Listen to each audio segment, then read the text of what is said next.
ஹே everyone, இன்றைக்கி நம்ம react ஜேஎஸோட ultimate course, அதாவது கம்ப்ளீட்டான ரியாக்ட் கோர்ஸ் வந்து நம்ம ஸ்டார்ட் பண்ணுறோம். இதுதான் வந்து ஃபஸ்ட் வீடியோவாக இருக்க போகுது. இந்த வீடியோவில் நம்ம என்ன பார்க்க போகிறோம்னா, ரியாக்ட்னா என்னென்னு பார்க்க போகிறோம். இந்த கைடு வந்து உங்களுக்கு ரொம்ப யூஸ்ஃபுல்லாக இருக்கும், உங்கள் ஃப்ரெண்ட்ஸுக்கும் யூஸ்ஃபுல்லாக இருக்கும். நம்ம மற்ற சின்ன சின்ன கான்செப்ட் மட்டும் கவர் பண்ணாமல் பேசிக்ஸ்லேருந்து ஸ்டார்ட் பண்ணி அட்வான்ஸ் லெவல் வரைக்குமே போக போகிறோம். அதாவது நீங்கள் இந்த டுட்டோரியல்லாம் கம்ப்ளீட் பண்ணி முடிச்சதுமே நீங்கள் ஒரு வேலையில் லேண்ட் ஆகலாம். அதுதான் வந்து நம்ம எய்மே. ஸோ நிறைய ப்ராஜெக்ட்ஸ் இருக்க போகுது, ஒவ்வொரு ப்ராக்டிக்கலாக இருக்க போகுது, தியரியாக உங்களுக்கு எக்ஸ்பிளைன் பண்ணும்போது அது விஷுவலாகவும் உங்களுக்கு கிராஃபில் காமிப்போம், எல்லாமே இதில் இருக்க போகுது. ஸோ வாங்க நம்ம ஸ்டார்ட் பண்ணலாம். ஸோ நம்ம ஃபஸ்ட்டு பார்க்க போகிறது வாட் இஸ் ரியாக்ட். அதை தான் நம்ம வந்து ஃபஸ்ட்டு பார்க்க போகிறோம். ஸோ ரியாக்ட்டுங்கிறது நிறைய பேருக்கு தெரிஞ்ச மாதிரி ஜாவா ஸ்கிரிப்ட் லைப்ரரி. அது வந்து எதுக்காக யூஸ் பண்ணுறாங்கன்னா, யூசர் இன்டர்ஃபேஸஸ், அதாவது யூஐன்னு சொல்லுவோம் இல்லையா, நீங்கள் யூஸ் பண்ணுற ஒரு வெப்சைட்டில் யூஸ் பண்ணுற எல்லா காம்பனன்ட்ஸுமே ஒரு யூஐன்னு நம்ம சொல்லுவோம், யூசர் இன்டர்ஃபேஸ். இதை நம்ம பில்ட் பண்ணுறதுக்கு தான் நம்ம வந்து ரியாக்ட் யூஸ் பண்ணுறோம். அது வந்து ஒரு ஜாவா ஸ்கிரிப்ட் லைப்ரரி. உங்களுக்கு கிளியராக இருக்குன்னு நான் நம்புகிறேன். நெக்ஸ்ட்டு வந்து என்னெல்லாம் இதோட ஸ்பெஷாலிட்டிஸ், ஏன் ரியாக்ட் இவ்வளோ பாப்புலராக இருக்குது, அதோட ஃபீச்சர்ஸ் என்ன, எதனால் ரியாக்ட் இவ்வளோ ஃபாஸ்ட்டாக இருக்குது, எல்லாமே நம்ம ஒவ்வொன்றா பார்க்க போகிறோம். ஃபஸ்ட்டு ஒன்று வந்து based on components. React run ஆகிறது காம்பனன்ட்ஸ் எல்லாம் வச்சு தான்.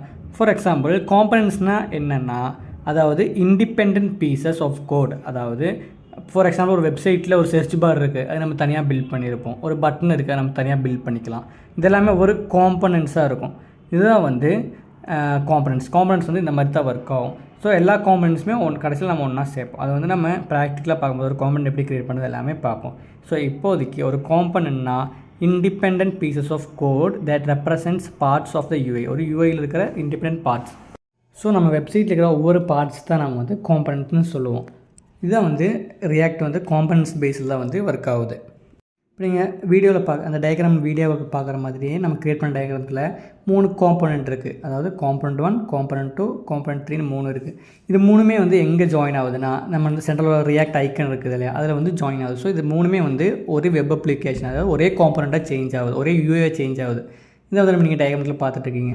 அது வந்து எங்கே போகுது, அதுதான் வந்து நமக்கு வெப் பேஜாக வந்து விசிபிள் ஆகுது. ஸோ நீங்கள் ஒரு வெப்சைட்டை விசிட் பண்ணி பார்க்கும்போது ரியாக்டில் பில்ட் பண்ணது அது எல்லாமே ஒரு காம்பனன்ட்ஸ் பார்ட்ஸாக தான் நம்ம பில்ட் பண்ணுவோம். அது எல்லாமே கடைசியில் ஜாயின் பண்ணுவோம். இதுதான் வந்து ஒரு வெப் அப்ளிகேஷனாக நம்ம பில்ட் பண்ணுவோம். இப்போ இதுதான் வந்து ரியாக்டில் காம்பனன்ட்ஸ். செகண்ட் ஒன்று வந்து ரியாக்ட் ஒரு ஸ்டேட் ட்ரிவன்னு சொல்லுவாங்க. ஸ்டேட் ட்ரிவன் என்னென்னு நான் இப்போ எக்ஸ்பிளைன் பண்ணுறேன். நீங்கள் டயக்ராமில் பார்க்குற மாதிரியே ஒரு ஸ்டேட் இருக்குது. ஒரு ஸ்டேட்னு எதுவுமே ஒரு வேரியபிள்னு இமேஜின் பண்ணிங்க. நீங்கள் ஜாவா ஸ்கிரிப்ட் ரியாக்ட் டுட்டோரியல் பார்க்கலன்னா பாருங்கள், நம்ம பிளேலிஸ்ட் நான் லிங்க்கில் கொடுக்குறேன். அது இல்லாமல் வேரியபிள்ஸ்னால் என்ன எல்லாமே எக்ஸ்பிளைன் பண்ணியிருப்போம்.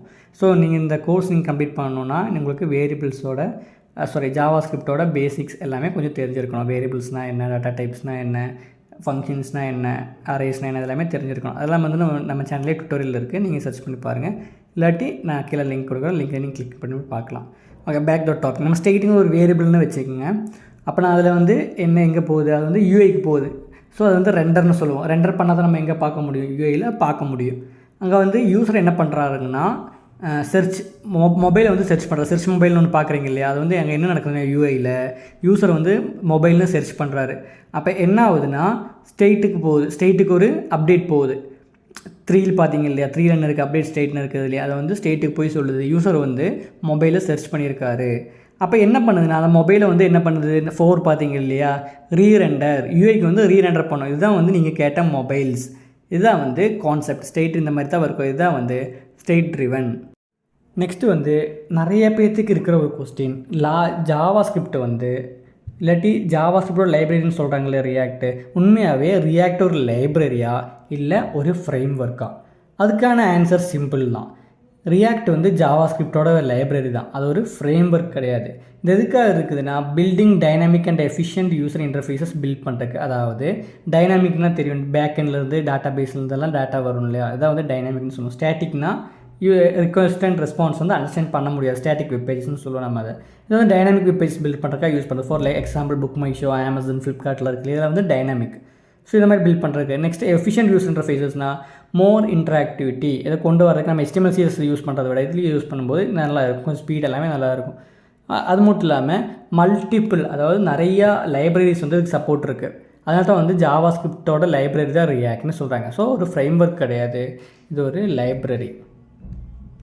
நெக்ஸ்ட் ஒன், எதனால் ரியாக்ட் இவ்வளோ பாப்புலராக இருக்குது, இதுதான் வந்து நெக்ஸ்ட் கொஸ்டின். அதாவது நம்ம ஜாவாஸ்கிரிப்ட் லைப்ரரிஸ் ஃப்ரேம் ஒர்க்காக இருக்கட்டும், Vue.js இருக்குது, ஆங்குலர் இருக்குது, ரியாக்ட் இருக்குது. ஆனால் ரியாக்டே இவ்வளோ பாப்புலராக இருக்குது. நீங்கள் சார்ட்டில் பார்க்குற மாதிரி ரியாக்டோட யூசர்ஸ் அந்த அளவுக்கு இருக்காங்க. ஓகே, செகண்ட் வந்து React.js யூசர்ஸ் அந்த அளவுக்கு இருக்கிறாங்க. எதனால் இந்த அளவுக்கு ஹிட் ஆச்சு, ஃபேமஸாக இருக்குன்னா, ஃபஸ்ட்டு வந்து எல்லாருமே சொல்கிறது லார்ஜ் கம்பெனிஸ் எல்லாமே யூஸ் பண்ணி, ஃபார் எக்ஸாம்பிள் நெட்ஃப்ளிக்ஸ், ஸ்பாட்டிஃபை இதெல்லாம் வந்து இனிஷியல் ஸ்டேஜில் இதைத்தான் வந்து அடாப்ட் பண்ணியிருந்தாங்க. நெக்ஸ்ட் ஒன்று வந்து ஜாப் மார்க்கெட். அதாவது இப்போ நம்ம ஜாப் மார்க்கெட்டில் ஜாவா டெவலப்பர்ஸ் இருக்காங்க, PHP டெவலப்பர்ஸ் இருக்காங்க, பைத்தன் டெவலப்பர்ஸ் இருக்காங்க, மெர்ன்ஸ்டாக் டெவலப்பர்ஸ் இருக்காங்க, ரியாக்ட் டெவலப்பர்ஸ் இருக்காங்க, ஃப்ரண்ட் அண்ட் பேக் அண்ட் மாதிரி நிறைய டைப் ஆஃப் டெவலப்பர்ஸ் இருக்காங்க இல்லையா. ஸோ இவங்க எல்லாத்துக்குமே வந்து இவங்க எல்லாத்துலேயுமே ரியாக்ட் டெவலப்பர்ஸுக்கு தான் அதிகமான டிமாண்ட் இருக்குது எங்கள் ஜாப் மார்க்கெட்டில். ஸோ ரியாக்ட் டெவலப்பர்ஸ்க்கு ஹை டிமாண்டும் இருக்குது, ஹை மணி, ஹை LPA பேக்கேஜ் இருக்கும் இல்லையா, அதுவுமே கொடுக்குறாங்க. நெக்ஸ்ட் வந்து டெவலப்பர் கம்யூனிட்டின்னு சொல்லுவோம். ஃபார் எக்ஸாம்பிள் உங்களுக்கு ஏதாச்சும் டவுட்ஸ் வருதுன்னா நீங்கள் ஜஸ்ட் கூகுளில் சர்ச் பண்ணாலே அதுக்கு நிறைய பேர் வந்து அதுக்கு ஆன்சர் பண்ணி, நிறைய பேருக்கு இந்த மாதிரி சேம் எரர்ஸ் வந்துருக்கு, அவங்க டிபெக்ட் பண்ணியிருப்பாங்க. இதெல்லாமே நம்ம வந்து கூகுளில் பார்க்க முடியும். நெக்ஸ்ட் கம்யூனிட்டி குரூப்ஸ் இருக்குல்ல, டெலிகிராம் குரூப்பாக இருக்கலாம், இங்கெல்லாம் வந்து நமக்கு அதிகமாக கம்யூனிட்டி இங்கே எல்லாமே நம்ம பார்க்க முடியும். நெக்ஸ்ட்டு வந்து ஹியூஜ் லைப்ரரி ஈகோ சிஸ்டம்னு சொல்லுவோம். அதாவது மில்லியன்ஸ் ஆஃப் லைப்ரரிஸ் இருக்குது. ஃபார் எக்ஸாம்பிள் ஒரு லைப்ரரினா என்னென்னு உங்களுக்கு புரியுற மாதிரி சொல்கிறேன். ஒரு ஃபியூச்சர் ஒரு லைப்ரரி. ஃபார் எக்ஸாம்பிள் யூஸரை வந்து லோகின் பண்ணுறாரு. அவர் லோகின் பண்ணுறதுக்கு என்ன தேவை, அவருக்கு ஒரு ஆத்தென்டிகேஷன் தேவை. இப்போ லோகின் வித் கூகுள்லாம் இருக்குது இல்லையா, இதெல்லாம் ஒரு லைப்ரரின்னு மீன் பண்ணிக்கிங்க. ஓகேவா. ஸோ எனக்கு நான் அந்த கூகுளோட லைப்ரரி இன்ஸ்டால் பண்ணிட்டேன்னா என்னால் அந்த கூகுளோட ஃபீச்சர் யூஸ் பண்ண முடியும். ஸோ இந்த மாதிரி தான். ஸோ இதனால தான் ரியாக்ட் வந்து லைட் வெயிட்னு சொல்கிறாங்க. இன்னொன்று வந்து ரியாக்ட் ஜாவாஸ்கிரிப்ட் லைப்ரரின்னு சொல்கிறாங்க. ஏன்னா நம்ம யூஸ் பண்ண போகிற ஃபீச்சர்ஸ் எல்லாமே வந்து ஒவ்வொரு லைப்ரரியாக இருக்கும். நம்ம தேவைப்படுறது இன்ஸ்டால் பண்ணிக்கலாம், தேவையில்லாட்டி அதை அன்இன்ஸ்டால் பண்ணிக்கலாம். இந்த மாதிரி தான் இருக்கும். நெக்ஸ்ட் ஒன்று எல்லோரும் நினச்சிட்டு இருக்கிற மாதிரியே ரியாக்ட் வந்து ஃபேஸ்புக் தான் க்ரியேட் பண்ணாங்க. அதாவது இன்னும் டீப்பாக நம்ம பார்த்தோம்னா ரியாக்ட் வந்து ஜோர்டான் வால்கேன்னு ஒரு பர்சன் இருக்கார். அவர் வந்து 2011 அவர் தான் வந்து ரியாக்டை க்ரியேட் பண்ணார். அவர் வந்து யாருன்னு பார்த்தோம்னா ஃபேஸ்புக்கில் ஒர்க் பண்ணிட்டு இருந்தார். அவர் ஒரு இன்ஜினியர், ஃபேஸ்புக்கில் ஒர்க் பண்ணுறது எப்போது அந்த டைமில். ஆனால் எல்லோரும் என்ன நினச்சிட்டு இருக்காங்கன்னா ஃபேஸ்புக்கில் இதை ஆன் பண்ணிட்டுருக்குன்னு நினைக்கிறாங்க. நெக்ஸ்ட் ஒன் இந்த 2013 ரியாக்ட் வந்து ஓப்பன் சோர்ஸாக அனௌன்ஸ் பண்ணிட்டாங்க. ஓகேவா. அதாவது 2011 இந்த க்ரியேட் பண்ணுறாரு யார், ஜோர்டன் வால்கேங்கிறவர். அவர் வந்து ஒரு இன்ஜினியர், ஃபேஸ்புக்கில் ஒர்க் பண்ணிட்டு இருந்தவர். 2013 ரியாக்ட் ஓப்பன் சோர்ஸ் அனௌன்ஸ் பண்ணதுமே கம்ப்ளீட்டாக ஃப்ரண்ட் அண்ட் வெப் டெவலப்மெண்ட்டுக்கு நிறைய பேர் உள்ளே வந்துட்டாங்க. அதாவது நம்மள மாதிரி நிறைய டெவலப்பர்ஸ், உங்களை மாதிரி நிறைய டெவலப்பர்ஸ் வந்து இதுக்கு கான்ட்ரிபியூட் பண்ணுவாங்க. கான்ட்ரிபியூட்னா என்னென்னா, ஃபார் எக்ஸாம்பிள் இப்போ நான் உங்களுக்கு இந்த ஃபீச்சர் தர்றேன், இந்த மாதிரி நம்ம நிறையா கோட்ஸ் நம்மளே பண்ணோம், ஓப்பன் சோர்ஸ் ப்ராஜெக்ட்லாம் சொல்லுவாங்க. இதெல்லாம் கான்ட்ரிபியூட் பண்ணதுனால இது கொஞ்சம் பெரிய, அதாவது பிக் கம்யூனிட்டியாக இதாகிடுச்சு. ஸோ ரியாக்ட் இந்த அளவுக்கு ஃபேமஸாக இருக்கிறதுக்கு ஃபேஸ்புக்குமே ஒரு ரீசன் தான். ஏன்னா ஃபேஸ்புக் பேக் பண்ணதுனால, ஃபேஸ்புக் ஒரு இன்றைக்கி நம்ம மெட்டான்னு சொல்லிட்டு இருக்கோம் இல்லையா, இவங்க வந்து இந்த ரியாக்டை பேக் பண்ணதுனால தான் ரியாக்டுக்கு இந்த அளவுக்கு பாப்புலாரிட்டி வந்திருக்கு. ஸோ ஃபேஸ்புக்கும் வந்து ஒரு ரீசன்.